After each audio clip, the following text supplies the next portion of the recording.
Hey everybody, ahoy Liddy. I just want to give you guys a life update because I've been missing from social media and YouTube for a while, and I just want to tell you what's been going on. So I have just been going through some personal difficult life stuff, and I haven't been as focused on editing YouTube videos, honestly. Now I've had a lot of time to think, and I have new priorities for where I want this channel to go and new things that I want to do with it, and I am so excited to announce I will be posting on a weekly schedule. I'm not quite decided on the time yet, but I'm figuring it out. But I'm really excited to continue moving forward, and I want to thank everybody who has had the patience to continue supporting me through this dry spell of videos, and super excited to start posting more again. This upcoming video is going to be a video about working out with type 1 diabetes, so if you're interested, keep watching, and thank you guys again.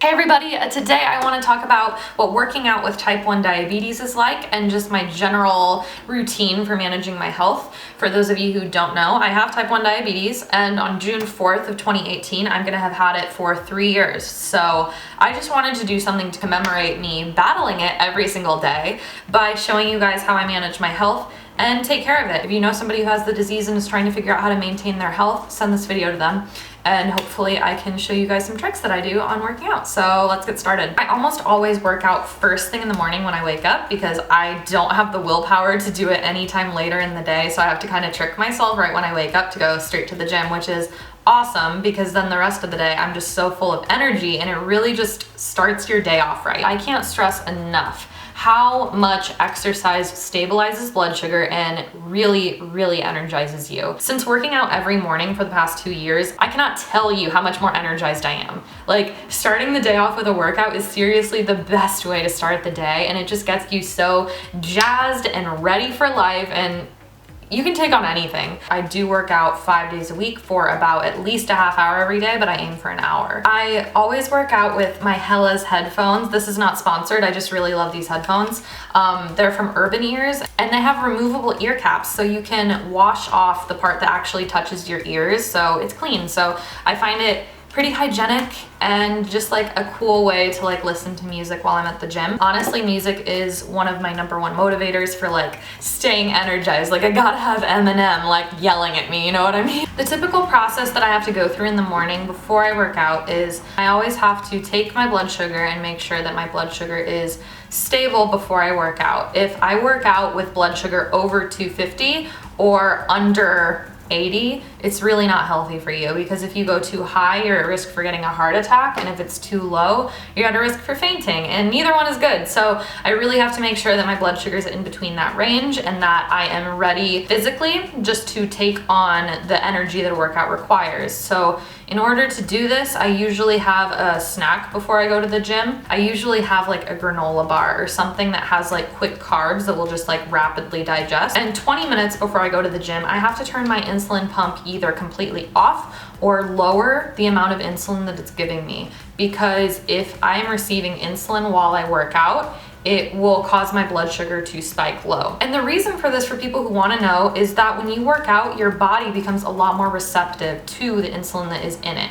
So let's say I had 5 units of insulin in the morning for my breakfast, and then I go work out right after. Those 5 units of insulin might react as if they were 7 units or 8 units of insulin, because your body just opens up and it really starts accepting the insulin better.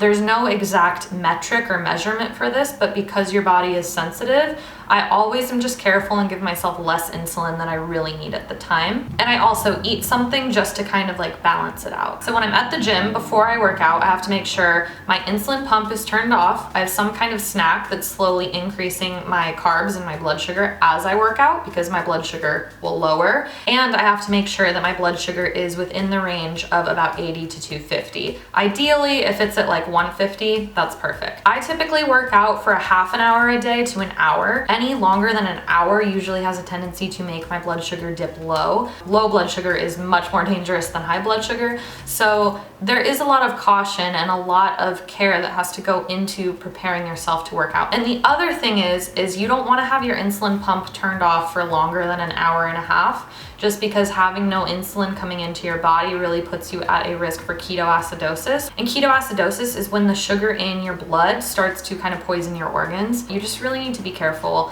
on the amount of time you go without insulin. With my workouts, I usually alternate between different parts of my body and different focuses. The past year or so, I've been working to really tone up my body, and I really like high intensity interval training, which is kind of a combination workout. High intensity interval training, or HIIT, is a workout routine that combines very vigorous activity with like a strength activity. So what I'll do is I will do a lot of strength training at the beginning, and then in between each strength training, I'll do a burpee or jumping jacks or run and just do different bursts of energy with strength in between. And I find this really boosts my metabolism, and it really boosts my energy levels and stabilizes my blood sugar a lot. I typically find that cardio is better for balancing blood sugar than strength, but strength makes you look better. So give and take. For type 1 diabetics, I really recommend doing some kind of cardio training just because it ends up stabilizing your blood sugar longer, at least for my body, I've found.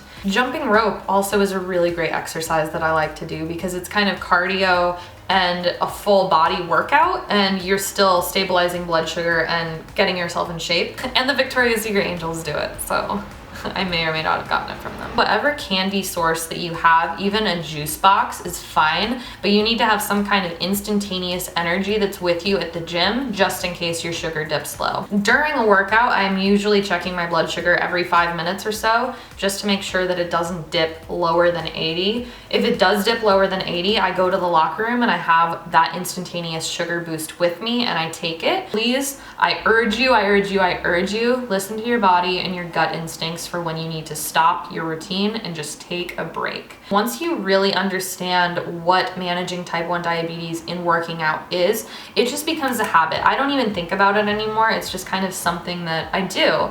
And even people that have worked out with me, they don't notice that I have type 1. And I cannot emphasize enough how good exercising is for diabetes, type 1 or type 2. I find that I need less insulin throughout the day. Before I started working out, I needed about 70 units of insulin a day, which is crazy. And after I started working out, I narrowed it down to about 30. So I got rid of 40 units of insulin per day just from adding a workout routine every day.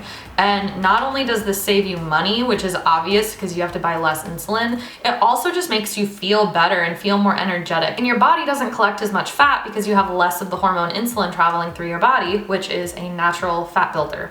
So it is so beneficial and so vital for people who have this disease. Thank you guys so much for watching. If you like this video, give it a thumbs up and subscribe down below. If you know anybody with type 1 diabetes who really wants to get their health in better shape, please send them this video and just let them know that anything that you want to do physically, mentally, like whatever, you're not limited in any way beyond what you believe you can do. If you guys have any other questions about what it's like to work out with diabetes or what my personal health routine is like and kind of some other things that I do, such as meditating, classes, more in depth of my workout routine, comment down below what you would want to see. Thank you guys so much for watching, and I'll see you next time. Bye.